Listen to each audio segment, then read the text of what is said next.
Hello, everyone, and welcome back to the Surprise Jab Podcast. I'm your host, Zach Ruger, surprising you with new topics every single week and jabbing you with your daily dose of UFC. And we have another UFC pay-per-view this weekend. UFC 312 goes down live this Saturday in Sydney, Australia. I think it's in Sydney, Australia. I know it's in Australia for certain, as Dricus du Plessis defends his middleweight championship against Sean Strickland in a rematch, just about 1 year removed from their last bout. So we're going to be covering all 13 fights on that card as of February 5th. The whole card is intact with 13 fights, but we'll have to see what happens in the next few days building up to it. We also have our official Super Bowl prediction on today's episode. I'll either be picking the Eagles or the Chiefs. There's no in between.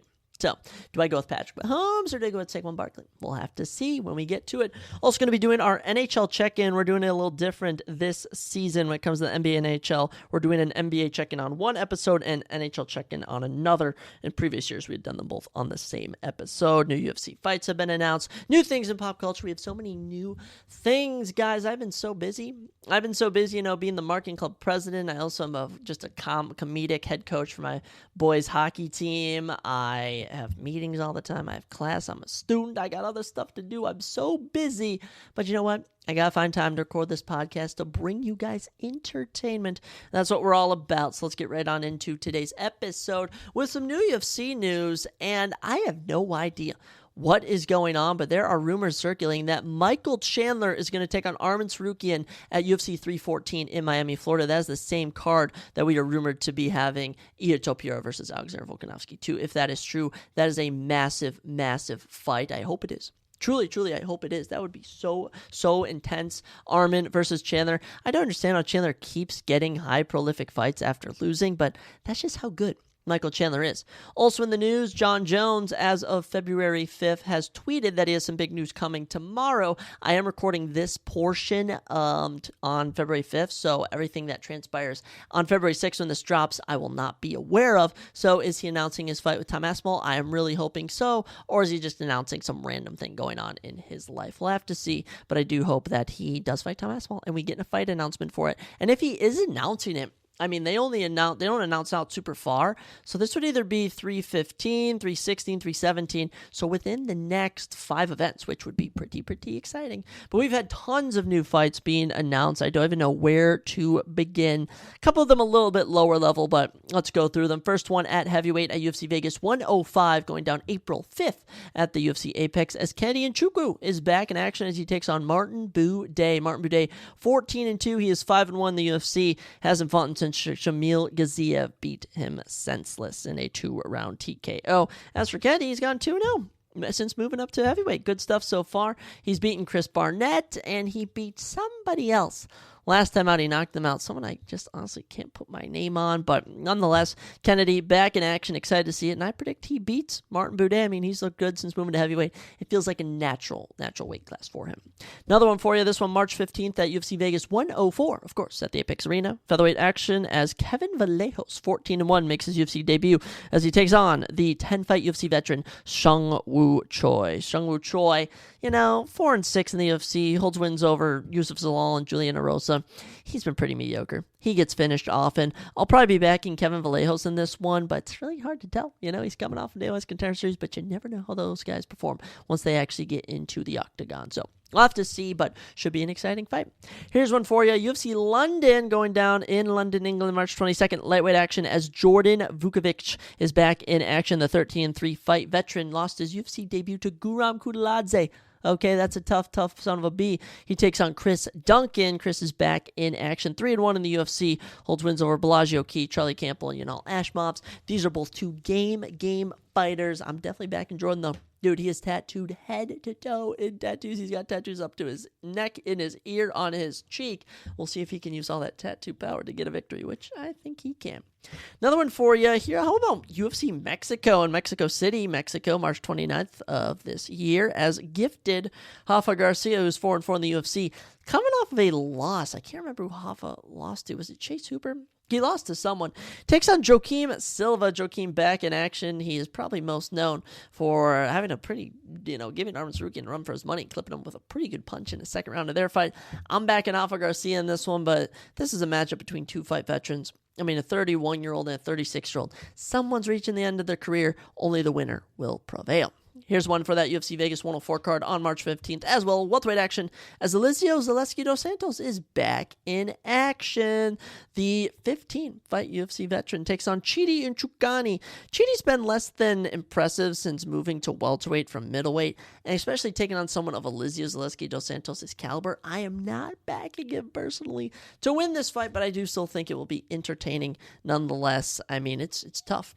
It's tough when you're taking on lower-level guys and then you get to someone of Eliseo Zaleski dos Santos' level. I mean, we know how good he is. That dude fights with a purpose, and I'll be excited to see it. But that's all the new official news that we got, unfortunately. Here's a little bonus excerpt for you. March 29th, apparently KSI versus Dylan Dennis has been announced for a boxing match. Now, the real question is, do we think that's actually going to happen? Absolutely not. I think Dylan Dennis is going to pull out. You can always bet your money.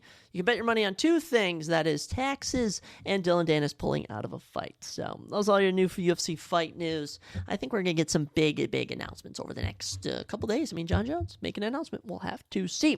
Also, going on in the world pop culture. A lot of stuff going on in pop culture, a lot of exciting stuff. Here are top 10 new headlines in the pop culture department. First up, we have the Jurassic Park Rebirth trailer. It is good. It looks really, really good. Let me just tell you, they have this new hybrid dinosaur. You get Mahershala Ali, Scarlett Johansson, the other lead in it looks really good. It's building a new taste from the past few films. It's taking us back to those scary roots. Like, the last film didn't feel scary.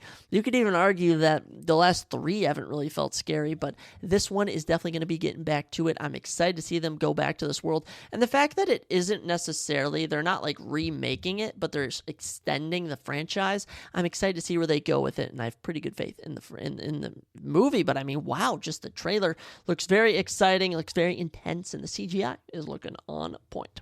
Number 2, Ben Affleck will move forward with his kidnapping thriller Animals, which he will direct and now also star in as the lead. Matt Damon was initially meant to star, but had to drop out due to scheduling conflicts. Gillian Anderson has joined the cast. She is the mother of Otis from Sex Education, if you're wondering who that actress is. We've had some new posters for Captain America Brave New World drop, as that comes out next week. I think it's February 14th. Yeah, it comes out Valentine's Day.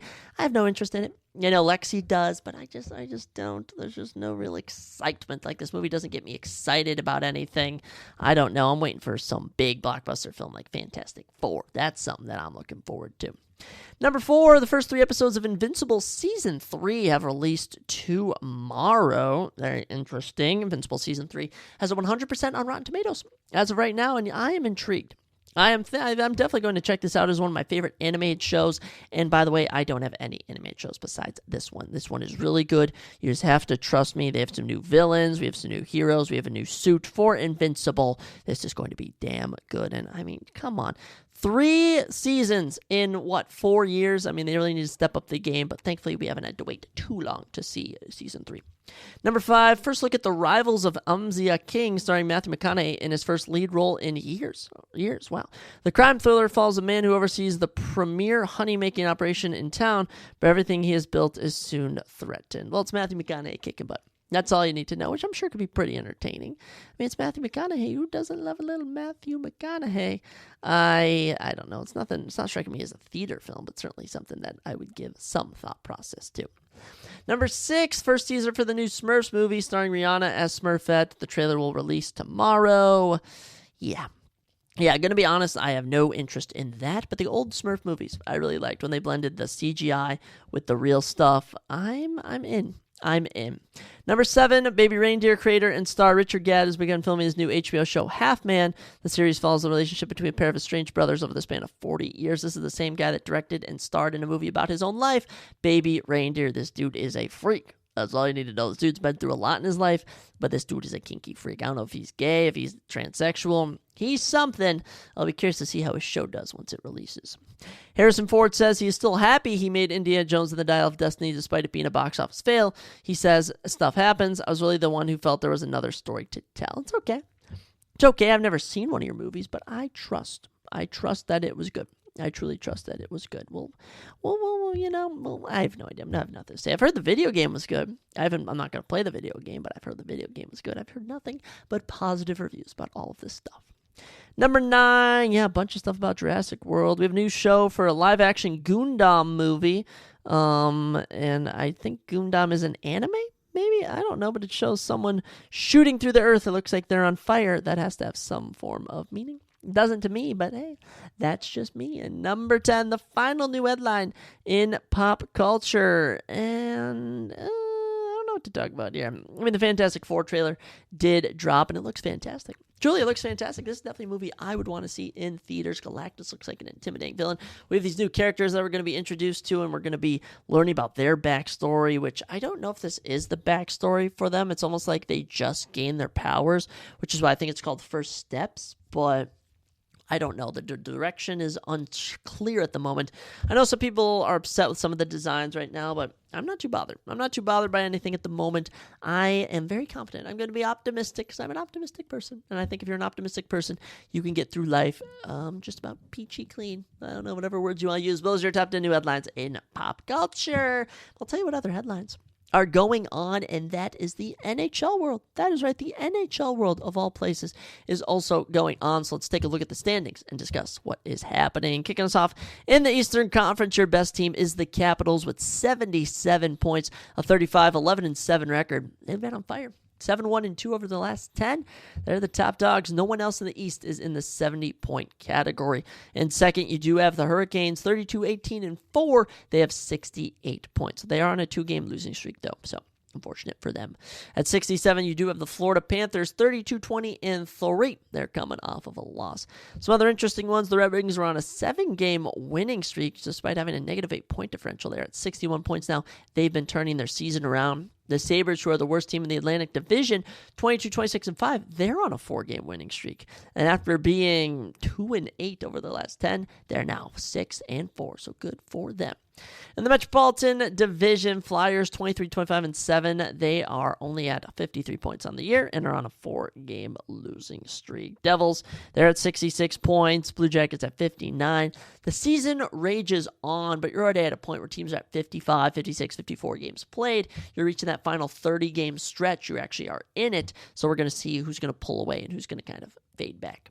But the best team in the entire league is the Winnipeg Jets, 38-14-3. They have 79 points, 8-2 over the last 10. They're on a 7-game heater. They have been on an incredible run. The Minnesota Wild, 66 points, are third in the Central Division, and I believe are fifth in the Western Conference, somewhere around there. They are on a little 2-game skid, though. They have a 0% point differential. 155 goals scored, 155 goals allowed. Yikes. Blackhawks, 16-31-5, are still the worst team in the NHL. All right, they're actually not the worst team in the NHL. You have the Sharks, who are 15-34-6. So while both the bottom teams of last year have not improved at all. Edmonton Oilers are also in the 70-point club, coming off of a win, 33-16-4. They've been doing fantastic. Golden Knights are at 68 points. They are on a 4-game losing streak, though, which has hurt their chances. Actually, the Oilers passed them, I believe, for the lead in the Pacific Division. Flames are at 59. Canucks at 59. I mean, there is some separation here. It's clear to see. Avalanche are at 64. You also have the Dallas Stars. They're second in the Central Division with 69 points, 34-18-1. Only one overtime loss. Who's the most overtime losses? Canucks have 11 in the West. That's definitely got to be the most. Yeah, oh my goodness. The least, the Maple Leafs only have 2 overtime. Actually, the Stars, who we just talked about, 1 overtime loss. But everyone has lost a game in overtime. Interesting stuff all around. You know, the Sharks, they're on a 2-game losing streak, 2-8 in their last 10. They are just bad. They're bad. Sharks, Blackhawks, swimming at the bottom of the pile. I guess you have the Sabres down there, but even the Sabres and Flyers, they aren't even that bad. No, I've been paying a bit more attention to hockey just because I'm in a fantasy hockey league with all my buddies, but I just, it's not my sport. We all have our sports. MMA just happens to be my sport. That's my forte. As for hockey, that's all my buddies' forte. And, I'm actually excited because tonight they have a big hockey game, and I'm the coach, and I cooked up a nice pregame speech, something to rally the boys, get them all juiced up and going, and I'm hoping it really gets the boys buzzing. That's my goal for this one, but that's really all I got for the NHL. I can't really go as in-depth as the NBA as the NBA, I have decent knowledge to an extent, but NHL, I'm shooting blank, guys. I'm shooting blanks. I'm a 50-year-old man with his young lover. I'm just shooting blanks. There's a weird comparison there. But, yes, that's all you need to know about the NHL. The Wild are in the hunt. in the hunt. Maybe if they can actually do something in the playoffs, they'll have success. But as for now, we'll just leave them be. But now let's talk about what we're all wondering. Who is Zachary going to pick for the Super Bowl? You already know it's going to be a close matchup. Chiefs and Eagles both have 17 wins on the year, impeccably enough. And it's tough. It's a rematch. I just couldn't care less. I think that's the main issue, is I could care less. There's just no excitement. There's really no excitement whatsoever. One fascinating thing, I think, is just how expensive it is to go to the Super Bowl. I mean, tickets to go to the Super Bowl are off the charts. And it's in New Orleans. I feel like we always have a Super Bowl in New Orleans at the Caesars Superdome.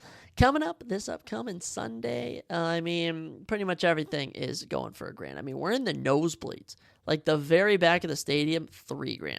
$3,000. If you wanted to sit in row 132, which is right behind the end zone, you would be forking over $5,616, which isn't actually that bad compared to paying. I guess $2,000 is a big difference, but I would much rather pay $50,000 and be closer than pay $3,000 and be not close at all.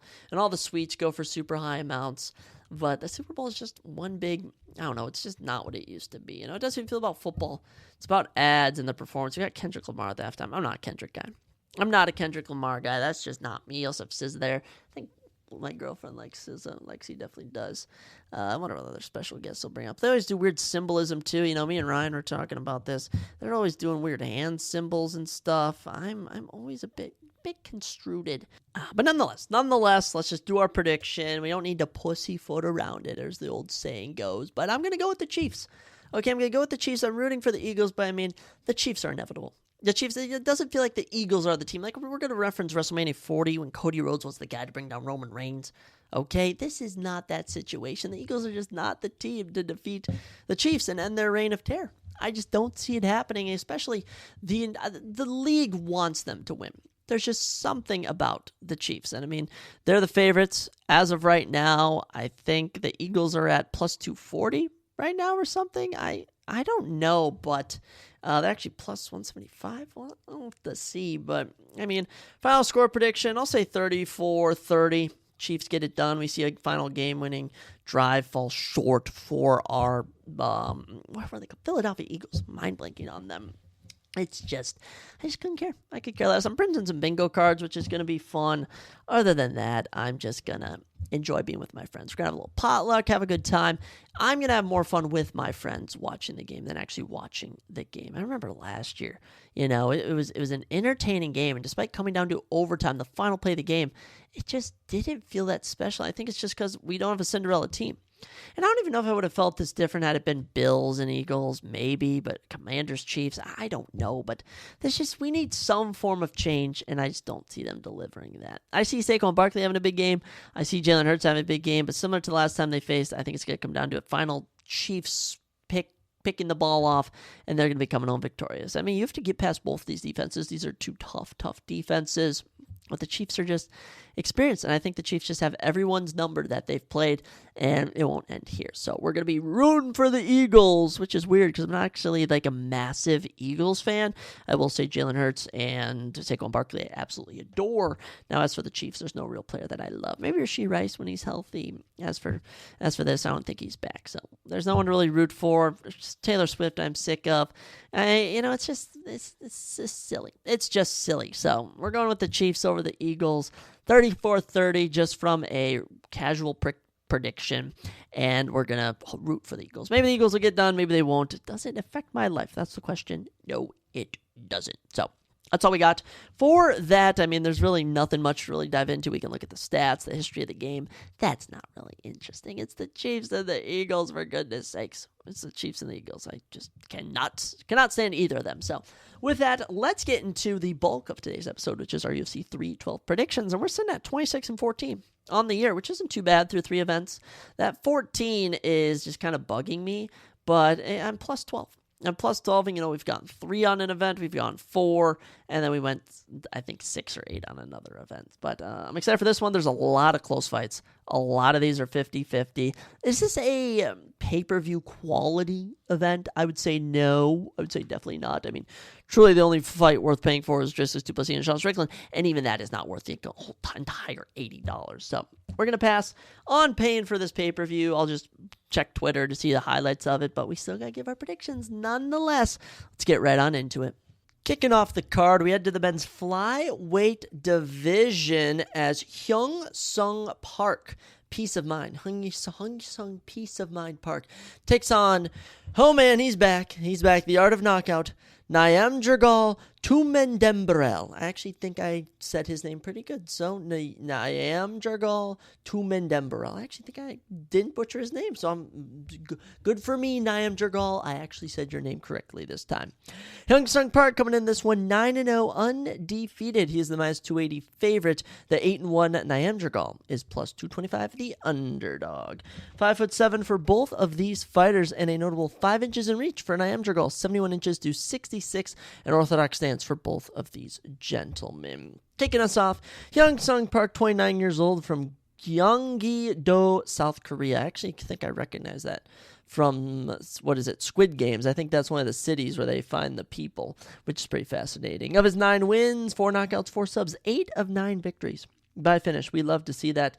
He was actually supposed to fight Andre Lima June 1st of last year, but he was unable to due to pulling out. So he will step to face Naim Jergal. He last fought in December 2023, where he had a round 2 knockout of Shannon Ross. And Hyung Sung Park is on the run of a lifetime right now. I mean, since joining the UFC, he had 2 road to the UFC fights, both round 1 finishes. Takes on Sung Juk Choi in his debut, submits him in round 3. Hyung Sung Park has been nothing but dominant, and he steps into this one against Naim Jergal undefeated. His opponent, the 26-year-old Tumendemberel, of course the underdog at plus 225, hails from Ulaanbaatar, Mongolia.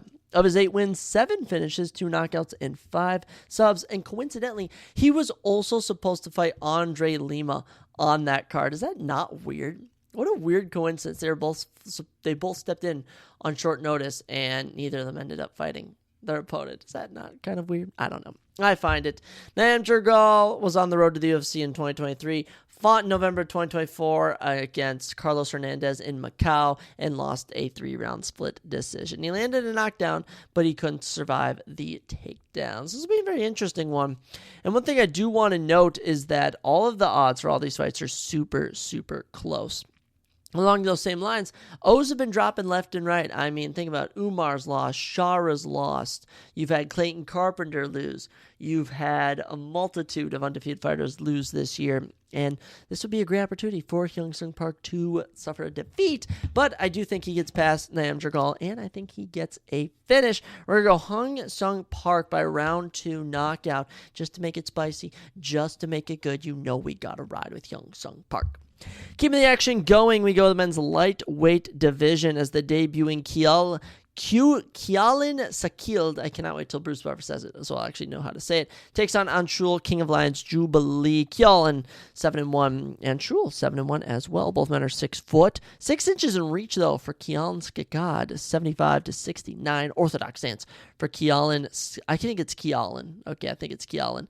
And switch stance for Anshul Jubilee, which is certainly he's going to need that switch stance after what happened last time out. Kjolin is the minus 410 favorite, plus 320 for the underdog. Anshul Jubilee. Wow, Anshul. Far fall from grace. Kicking it off, Kjolin, 25 years old. He's on a 7-fight win streak. Lost his first professional fight by being submitted, and that was in 2021, and he hasn't lost since. He's been fantastic, and adding 2 knockouts and 3 subs of those 7 wins has been phenomenal. He's a hometown boy. He's from Australia. He's actually from Perth, so one of the few cities over. He was the Eternal MMA champion, which is another promotion, so we know how skilled he is. And he fought in Damas Contender Series and landed 9 takedowns en route to a unanimous decision victory. So Kjolin, big opportunity here as he takes on Anshul Jubilee. Anshul, 30 years old, from Unturabad, India. Untulakad, he is from India. 3 finishes in those 7 wins, 2 knockouts, and 1 sub. He last fought in 2023, but he actually had a fight booked in April of last year against Mahashot. Unfortunately, that fight never took place. He was taking on Mike Breeden in his UFC debut October 2023, up 2 rounds, gasses, and gets knocked out halfway through the third. Insane scenes. Anshul was dominant on the road to the UFC and even won in his first fight against Jekasara Guy, TKOing him on the ground. In round number 2, Anshul's back. He is a great fighter, but I mean, this Kealan Sakala guy, they're gassing him up. He's a minus 410 favorite. You know I'm a ride with Kealan Sakiliad. But this is one of those cards I feel like underdogs can really ride. So if I was a bet man, if I actually placed money on all these, I'd probably be leaning more towards some underdogs. Given the action moving, we're moving up in weight to welterweight as Jonathan the Captain Mikalev. Oh my gosh, these names are so confusing.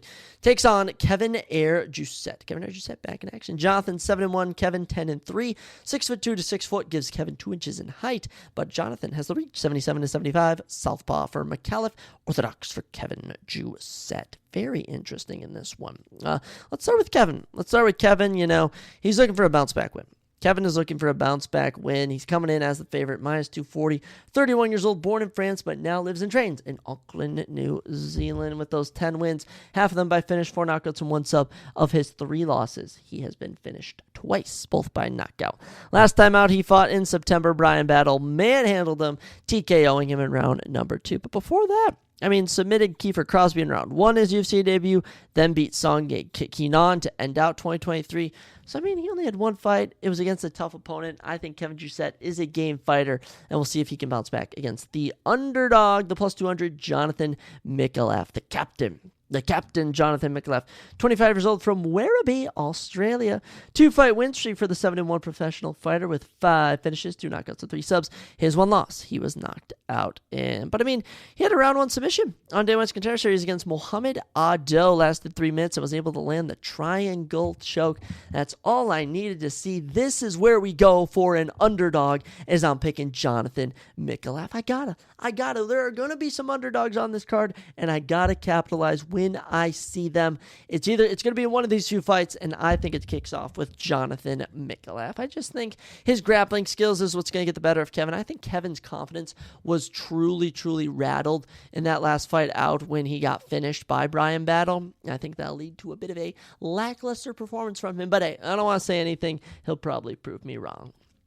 Final early prelim of the night, men's lightweight action as Rong Zhu takes on the debuting Cody Steele. Cody Steele minus 240 is the favorite, plus 195. Rong Zhu is the underdog. 25-6 for Rong Zhu is his professional record. He's only 24 years old. Are you kidding me? Cody Steele at 29, 7-0. Both men are 5'9", 72 inches to 71 inches. Rong Zhu is 1 inch in height. Both men are in the orthodox fighting position.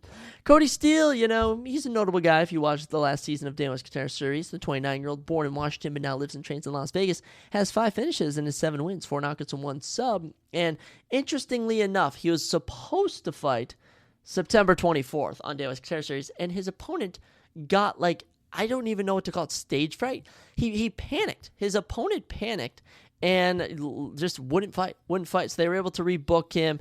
He comes back, fights October 8th, and gets a round 2 knockout of Chasen Belair. Took him a while to get Chasen out of there, but eventually he was able to work it together and get the knockout blow. So Cody Steele coming to this one, we know how good of a prospect he is, but man, he's taken on an experienced man who is 5 years younger. The underdog, Rong Zhu from Shanghai, China.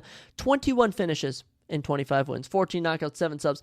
Of his 6 losses, he's been finished 5 times, 4 of those times by subs. So Rong Zhu, he's a game fighter, been with the UFC since 2021. You do the math. He was in here when he was 20 years old. I mean, he was knocking out Brandon Jenkins in 2021, getting submitted by Ignacio Bomanes in 2022, knocking out Sung Chung Hoi in 2023, even beaten Shin Haraguchi in February. Last time he fought was in September against Chris Padilla, and the fight was stopped in round number 2. I think it was due to injury, but it might have been to a cut. It was either to injury or cut.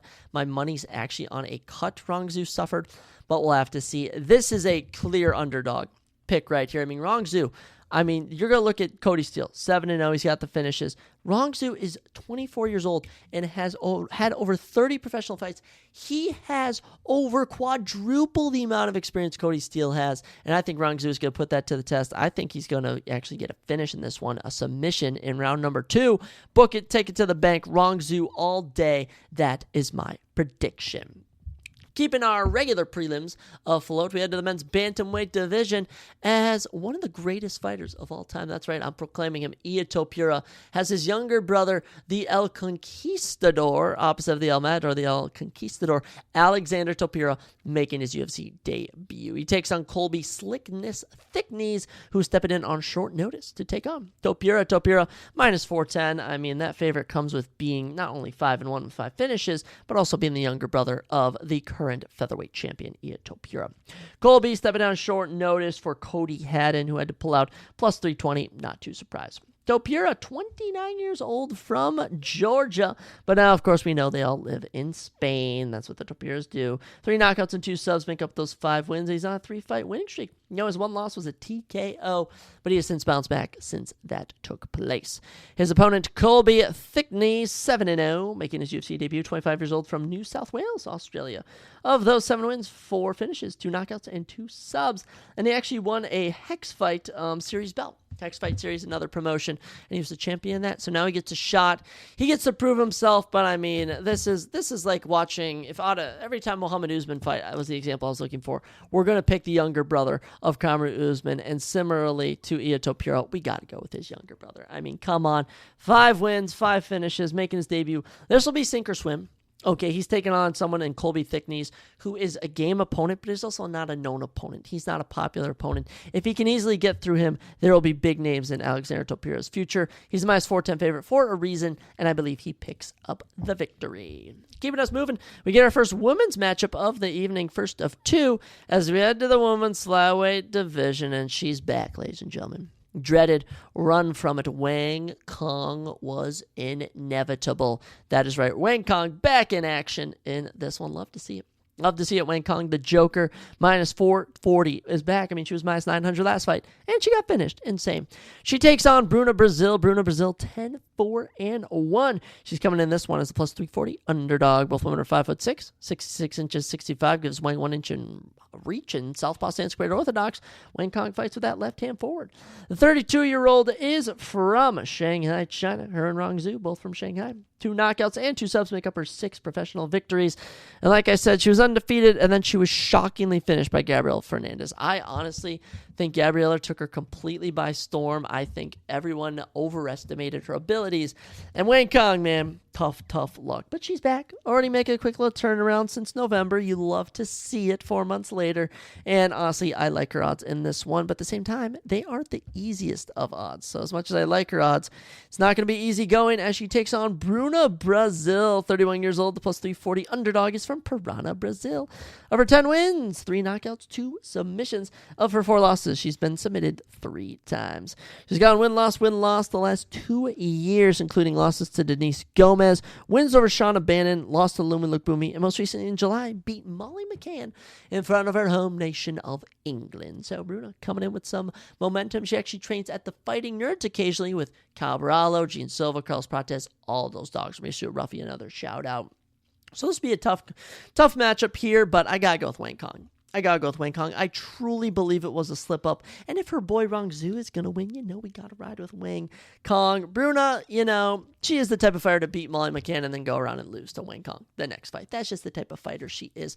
And I'm not hating. I'm just simply stating a fact. And both of these women, it's tough going in the women's flyweight division. It's tough to break into. But you have women like Casey O'Neill, Maribel Silva at the bottom, Ariane Silva even coming off a loss. If you can get one big win, 2 big wins, you can get into the rankings, and I think that's what Wang Kong needs here. And by end of the year, I am predicting Wang Kong will be in the bottom 15 of the top 15. So that's my bold prediction right now. Wang Kong, I'm still backing you. I'm not giving up hope, but it's going to be tough. Let me tell you, going to be tough.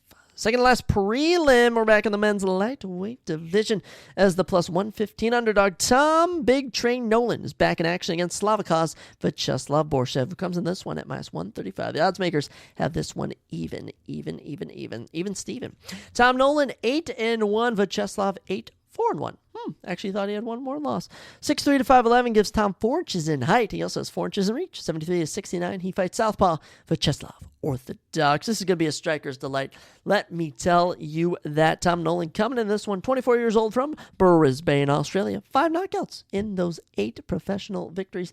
And he also has suffered 1 defeat in his entire career. That was to Nicholas Mota in his UFC debut, where I think he was just caught off guard. He followed that up, finishing Victor Martinez, and then put together a full performance against Alex Reyes. So Tom Nolan hasn't had the easiest going in the UFC, but he's back, he's hungry, and he takes on a very, very talented striker in Vyacheslav Borshev. 33 years old, born in Volgograd, Russia, now lives in Sacramento, California.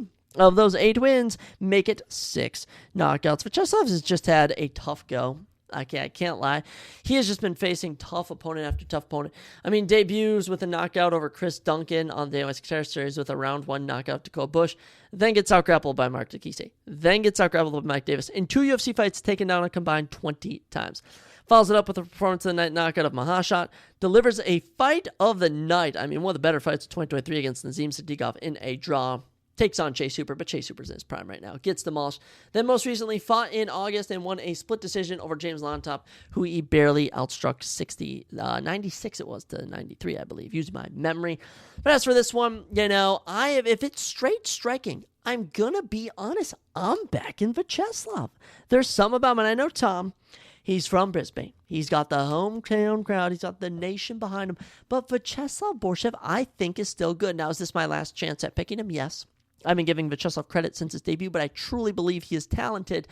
This is just going to be one of those moments if I am proven wrong or not. But I think in the striking and the power, he can get the better of Tom. And plus, I saw Victor Martinez almost knock out Tom Nolan. Okay, I'm not going to forget like that didn't happen. If Vyacheslav him with the same combo, he's going lights out. But we're going to be back in Vyacheslav Borshev in this one, and I'll even go round 1 knockout just to spice it up. With that, we get to our final prelim, and guys, this is obviously not a pay-per-view worthy card, but this is still a fantastic fight in the featherweight division as Jack Farr Jenkins takes on Gabriel Mosquitino Santos. Jack coming in this one 13-3, Gabriel 11-2, or Gabriel, I should better say. 5'9" to 5'7", Santos has 2 inches in height. He also has 2 inches in reach, 70-68. Switch stance for Jenkins, watching with those leg kicks, and orthodox for Santos, the power striker. He also uses his grappling. I should add that too. Jack Jenkins, plus 190, is the underdog. A 31-year-old is from Victoria, Australia. 9 finishes in those 13 wins, 6 knockouts, 3 subs. And all of his losses, he has been finished, unfortunately. It's been a boat war. Okay, this dude's been in wars, taking on Don Shannis, taking on Emilio Lamares, taking on Jamal Emmers, having to fight Chepe Mariscal, but most recently, in August, picking up a win over Herbert Burns, his first UFC finish in my eyes. And he's back. He's back, guys. Jack Jenkins is such a fun fighter to watch, and he has so much potential. And, even though he's 31, he's still getting into his prime. His opponent, Gabriel Santos, the -230 favorite, is a favorite for a reason. 28 years old from Curitiba, Brazil, 7 finishes in those 11 wins, 3 knockouts, 4 subs. Had to take on Leroy Murphy and David Onama in his first 2 UFC fights. I mean, are you kidding me? Leroy Murphy and David Onama are 2 of the baddest mofos on the planet, especially in the men's featherweight division. Got a win in September over Yizha. That's right, Yizha, singular plural name Yizha, and beat him handsomely. So Gabriel has finally put together, but this is tough. This is a really tough matchup. I think Gabriel, we know how good his striking and grappling is, but I truly believe he's going to want to take this to the ground. Jack Jenkins is just not someone you want to stand with. And when I've watched him stand with Leroy Murphy and David Onama, I have seen him struggle. So we are going to pick Jack Jenkins to get this one done. He's the underdog. He's a hometown boy. And I'm just picturing myself watching this fight. And when I'm watching it, who am I going to be rooting for? It's going to be Jack Jenkins. I can just see it. He's a fun fighter. His leg kicks are legendary.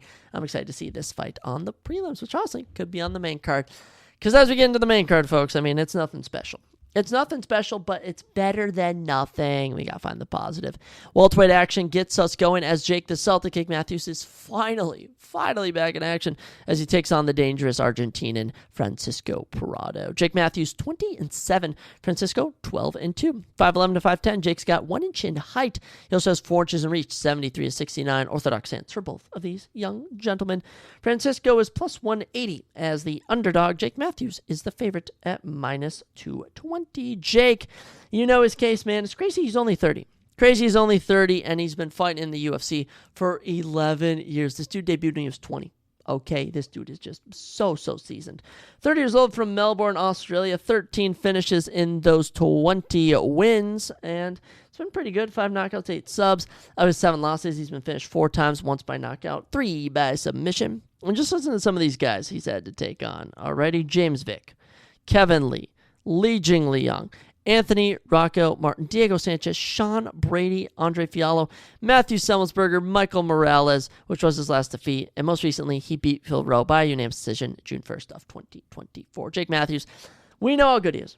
We know how good he is. We know everything about him. Sometimes he lands a takedown. Sometimes he just stands on the feet and strikes. We'll have to see. Obviously, the name of the game is the submissions. Those 8 submissions speak for themselves. But we will see how he does against the man who's the same freaking age as me, the 22-year-old, the plus 180, Francisco Prado. I love the name Francisco.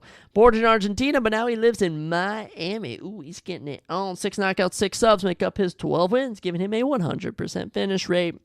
You know, both of his losses, both unanimous decisions. Last time out against Daniel Zaluber in February in Mexico. I mean, a fight of the night. Dude was such a dog.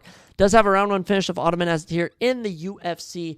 I don't know what to do here because my thing is Jake Matthews, I feel, has always been someone who could fight someone in the rankings and give him a run for the money. But Prado has just been on such a roll. It's hard to see him losing. And especially coming to this one, he's had some time to rest. His fight against Luber was just so awesome. You know, being out 8 months, being out a year, it's not too much of a difference. Jake Matthews is the hometown boy, but I mean, I gave Killen Khalid, I gave Jonathan Mikalev, I've given Jack Jenkins the nod. I think I'm going to go against an Australian here, and I'm going to pick Francisco Prado. These are all risky picks. These are all 50-50 picks. This is not a card I'm confident in because I'm going to be honest, I'm not ride or die on anyone except Driscus in the main event. That's like one of the only guys, not to spoil my pick, but the only guys I'm really rooting for. Other than that, I'm pretty much okay with any other result. So we'll pick Prado, but if Jake Matthews does show up, I will not be surprised. But I am hoping Prado, since he's the same age as me, can get a victory. And he's already had 14 professional fights. Incredible. Light heavyweight action is next on the docket, and we get the return of Jimmy Crute. Jimmy Crute used to be in the light heavyweight rankings, and then just went on a unfortunate run. The plus 120 underdog takes on the minus 140 favorite, Rodolfo Trator Bellato. Trator, I don't know how to say his name. 6'2" to 6'3". These are some tall boys. Bellato has an inch in height. He has 3 inches in reach, 77-74. Orthodox answer, both of these gentlemen. Let's kick it off with Jimmy Crute. Surprised he doesn't have a nickname. I thought Jimmy had a nickname, but I guess not. Jimmy, 28 years old from Melbourne, Australia. 9 finishes in his 12 wins, 5 knockouts, 4 subs, and all of his 4 losses have came by finish, unfortunately. He was actually supposed to fight Marcin Prachinio on this card, but instead steps in Rodolfo Bellato. Jimmy started out his UFC career a very stellar 4-1. His only loss to Misha Serkinov, and he had multiple finishes in all of those matchups. Then he ran to Anthony Smith and injured his leg. Then he ran to Prime Jamal Hill and got knocked out. Then he had 2 back-to-back wars against Lonzo Menefield, taking damage in both and getting submitted in the second. So he hasn't fought since July 2023, but Jimmy Crute is so good. Jimmy Crute is so good, and let's not act like his last 3 losses have been to the number 15, the number 14, and the number 4 fighters in the men's light heavyweight division, okay? Now, as much as those guys are talented, you could be like, oh, Jimmy will have a walk in the park here. Rodolfo Bellato is no joke. The 29-year-old from Rio de Janeiro, Brazil, is on a 4-fight winning streak, 11 finishes in 12 victories. He's been incredible. Both his losses have came by KO, but I mean, 7 knockouts for him. 4 subs. He's actually supposed to fight Omar Sy May 18th, so that fight didn't come to fruition. He hasn't fought since 2023, but when he did, he had a fight of the night knockout of Ayo Portero. So Rodolfo Bellato is super good, but I'm not going to forget when he got knocked out by Vitor Petrino. I'm not going to forget that at all. And Rodolfo Bellato is super talented. But he's back, guys. He has had so much time to prepare. He has been training. He has been working his butt off, and I'm not betting against Jimmy frickin' Crute. I mean, Jimmy effing Crute. Make it his new nickname. I gotta ride with the man. I used to be such a fan of his. I picked him in every single one of those fights except the Alonzo Menefield fights. I knew he wasn't going to win that, but I thought he would beat Jamal Hill. I thought he would beat Anthony Smith. He was so close in that Anthony Smith fight, man. He showed such heart. I think this is where he bounces back. Picks up win over Rodolfo Bellato. I'm seeing decision. I'm seeing a gritty war. This could be a potential fight of the night. This is going to be fantastic. We're going to back Jimmy Crute. With that, ladies and gentlemen, we get into our first heavyweight fight of the night. And just so you know, it's the final heavyweight fight of the night, as we are graced with the presence of the great, the legendary, the bad man, Justin Tafa, as he takes on Talisson Ignacio Teixeira. Oh, man. Oh, man, someone's going to sleep.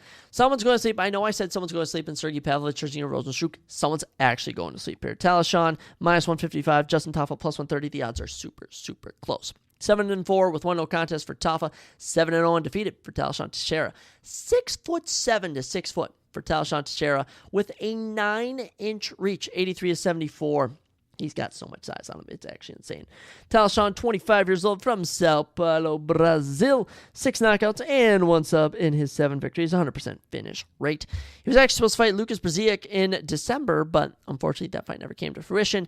He had a fight on Day One's Contender Series where he got a 2-minute knockout. Now he's earned himself a spot in Sydney, Australia against Justin Tafa. And Justin Tafa's reputation precedes him. If you know UFC, you know Justin Tafa. 31 years old, born in New Zealand, but now lives in Brisbane, Australia. 7 knockouts in 7 wins. And, only of his 4 losses, he's only ever been knocked out once. Okay, that's not even that bad at all. And that one knockout loss was his debut. He was so green in that, he was not ready. He was supposed to fight Kenny and Chukani on October 26th, had to pull out of that fight, so he hasn't fought since March of 2024 when Carl Williams grappled him to death. But what more do I need to say? The Austin Lane knockout, the Parker Porter knockout, the Harry Hunsucker knockout. This dude is incredible to watch. His only losses, split decision, Carlos Felipe. I did not think he lost that. Jared Vandera in a fight of the night. Did not think he lost that. The Carlos Williams loss was bad, but Talisson Teixeira is not going to grapple. And I saw Austin Lane have a size advantage over Justin Tafa and not be able to get it done. Now, here's the thing with Justin Tafa. Let's not forget we made his debut. He was in Australia, and he got knocked out. Now, he did bounce back from that at UFC 284 when he knocked out Parker Porter in front of a Australian crowd, and he did pick up a win over Austin Lane and with an Australian crowd in 2023. So, as much as Talisson Teixeira is a looming threat, we have a new mystical fighter, and it is a fully healthy Justin Tafa in Australia. I gotta back Justin Tafa. I really do. Plus, he's plus 130. The odds are close. He's a real underdog. Size-wise, career-wise, here you are, Justin Tafa, coming off a really bad loss where it kind of exposed that you're not a full mixed martial artist. Couldn't stop any takedowns. Now he's taking on an absolute killer who's supposed to come in off the Dana White's Contender Series and take his place. Absolutely not. I got Justin Tafa winning, and I got Justin Tafa moving into the number 15 or 14 spot in the men's heavyweight rankings and even getting a ranked opponent next. That's right. Bold predictions here. But might I add, if Talisson beats Justin Tafa, he's also going to the rankings. Winner of this, I think, goes to the rankings. It just only seems fitting. With that, we get to our co-main event, and finally, we have a ranked fighter, as we have the number 2 pound-for-pound woman on the planet, your women's strawweight champion, the reigning, defending Zhang Weili, as she takes on the number 1 contender, the undefeated, the number 10 pound-for-pound woman on the planet, Tatiana Suarez. This could be a good one. This is going to be a good one. I'm excited for this one. This fight should have happened a long time ago, and hopefully with this matchup taking place in the early part of the year, we can actually get multiple women's strawweight matchups in the same year for the first time since 2022. Okay, it's been a long time coming. 3 years to be exact. Zhang Magnum Lee, 25-3. Tatiana Suarez, no nickname to her name, 11-0. 5'5" 5'4". Tatiana has 1 inch in height. Yes, she has 3 inches in reach. Wow, 66-63. Southpaw with the left for Tatiana. Switch stance for Zhang Weili. She throws so many things at her opponents. Zhang is coming in this one at minus 120. Tatiana at plus 100, but the odds have been flip-flopping between these two. Just know it's about as even as it gets. I think people are underestimating Zhang Weili a bit in this one, and, don't ever do that. Let me just tell you. 35 years old, born in China, but now lives and trains in Las Vegas. She has 19 finishes in her 25 wins, 11 knockouts, and 8 subs. And mind you, the only woman to beat her in the UFC of her 3 professional losses, how about 2 of them go to Rose Namajunas? Since losing that second fight to Rose Namajunas, which honestly I thought she won personally, she has knocked out Joanna Jędrzejczyk, submitted Carla Esparza, had a performance of the night 5-round demolition of Amanda Lemos, and co-main evented UFC 300 beating Yan Chai Onin. Zhang Weili, always happy to see her fight. She's been cleaning out the division. Toughest test to date. I'm telling you right now, Yan Chai Onin was tough. Rose Namajunas gave her a run for money. Tatiana Suarez is going to prove the most difficult of any of her opponents. The 34-year-old from California has 7 finishes in those 11 wins, 2 knockouts, and 5 subs. She was actually supposed to fight Amanda Lemos in February, Vera Jandiroba in December. Both of those fights fell apart, and here she has just wound up with the title shot. It's crazy how she deserved the title shot back in February, waited the whole year, and now she has it. Didn't fight at all in 2024. Went 2-0 in 2023 after taking a 4-year layoff. Had 2 round 2 performance of the night guillotine chokes in that one. None bigger than against Jessica Andrade. And what style you get from Tatiana Suarez, now mind you, she can only shock you with a big punch, but she has that Khabib, she has that Dagestani style chain wrestling, always wanted to take you down, hunting for the finish. That is kind of the name of the game for Zhang Weili as well. So if this is on the feet, I'm giving this to Zhang Weili. Tatiana Suarez is going to have to prove to me she can overcome the anti-grappling of Zhang Weili, because when I look at who Zhang Weili has fought in the past, I mean, Carla Esparza, she exposed her grappling, took complete advantage of her. Joanna Jędrzejczyk exposed her striking. Amanda Lemos had nothing to offer. And as for Yan Chaonin was beating her on the feet with power punches. She just took her down and controlled her. So we know how dominant Zhang Weili is. As much as I really wanted to pick Tatiana Suarez and would be happy if she won, I just don't see him. I think Zhang Weili retains. I think she gets through the test of Tatiana Suarez. She does it with the kicks. She does it with the body shots. She does it with the striking.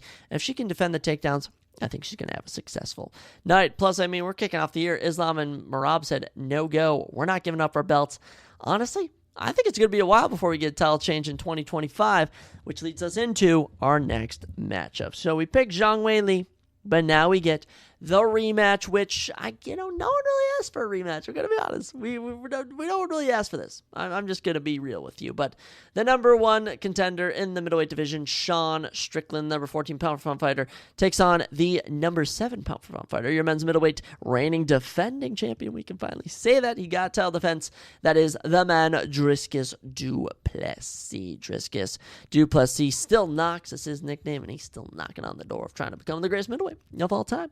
Sean Strickland comes into this one 29-6, going for his 30th victory this weekend. Dricus Du Plessis, 22-2, makes his 25th appearance in a caged matchup. 6'1" is the height for both these men. 76 inches is the reach for both these men. The only difference, Sean fights orthodox, Dricus fights switch stance. And Dricus' style, I don't even know what you want to call it. I mean, he is just as unorthodox as it gets. This boy is just so goofy, which is funny because he fights one of the most orthodox fighters on the roster in Sean Strickland. As of right now, Sean plus 170 is the underdog. Dricus is minus 210. This is an even odds fight. This is any man's game, but there's one man that I think has been carrying some more momentum the last few months, especially in 2024, and that's Dricus Du Plessis. 31 years old from Hatfield, South Africa, currently on a 10-fight winning streak. Of his 22 wins, 20 finishes, 9 knockouts, 11 subs. He's only ever been the distance twice in his career. One of those times was against Sean Strickland. Dude had a phenomenal 2024. Beat Sean Strickland in the first fight of the year, and then submits Israel Adesanya. Back before it was cool to finish Israel Adesanya, yeah, Dricus was out here finishing Adesanya. So, incredible stuff to see Dricus fight again, and I am just high on Dricus Du Plessis for some reason. I've been a fan of him. I've been picking him in all of his matchups, and I don't know if it's going to change here, but nonetheless, Sean Strickland, 33 years old, from Las Vegas, 15 finishes in those 29 wins, 11 knockouts, 4 subs. He's been knocked out twice in his 6 losses. Sugar Sean is not the name. It is Sean. I don't even know what you want to call him. His nickname, Sean Booga Strickland? I don't even know. Something weird. Sean, man, 2024, loses to Dricus, then puts on the worst fight, the worst co-main event, definitely, of 2024, and that was that fight against Paul Costa. 5 rounds of just sparring. Was it sparring? He had one moment where he went for a cool kick at the end. That's the only highlight they can show. But Sean Strickland, 4-1 in his last 5. I mean, dude has wins over Nazarene Ivanov, Abus Magomed, Israel Adesanya, and Paul Costa. Only losses to Dricus Du Plessis. This guy is as tough as it gets. Now, when it boils down to it, I'm picking Dricus Du Plessis. Okay? And unlike the first fight, I see him getting a finish here. I think the one thing that Sean Strickland has been lacking is the fact that Dricus Du Plessis has gotten better with every single performance. Okay, and Sean Strickland can go out, win 5 rounds over Adesanya. Dricus submitted him and almost knocked him out. All right? Sean Strickland, he can go 5 rounds with Paul Costa. Dricus goes out and knocks out Robert Whitaker in round number 2. Dricus Du Plessis is so underrated, so underappreciated, and he's going to have a breakout moment here. Round 2, armbar on Sean Strickland. We're getting feisty. We're getting frisky. if it's not an armbar in round 2, it could be any form of submission. It could be a knockout. He can even go the full distance. I was kind of noticing when they go to Australia, they usually do have kind of 5-round decisions. I'm thinking UFC 272, UFC 284, UFC 293. So that trend might continue here. I hope it doesn't, but nonetheless, we're picking Dricus Du Plessis, and the winner of this has a date with Khamzat Chimaev. So I wouldn't really want to be the winner of this. I don't know. The benefit of the doubt I'm giving to both of these guys if they take on Khamzat. But I would think Dricus would have a much better shot being Khamzat than Sean Strickland. But guys, card isn't that hot. Card isn't that deep. But nonetheless, it's UFC. We love UFC. And you best bet we're going to be watching this Saturday. And I actually think my plans were canceled. I was supposed to go somewhere, but it's snowing. So I'll be all snowed in actually having to watch this card. And guys, that's all we got for today's episode. As always, thank you so much for joining me. It's going to be fun, the Super Bowl with all my buddies, watching UFC with all my buddies, just hanging out with all the boys. Remember, it's not what you do, it's the memories you make. That made more sense in my head. But guys, try and take something motivational from this episode. Start a podcast, chase your dreams. I love each and every one of you. And if you don't know how we end every episode, let me just tell you, I'll catch you next time on the Surprise Jab Podcast.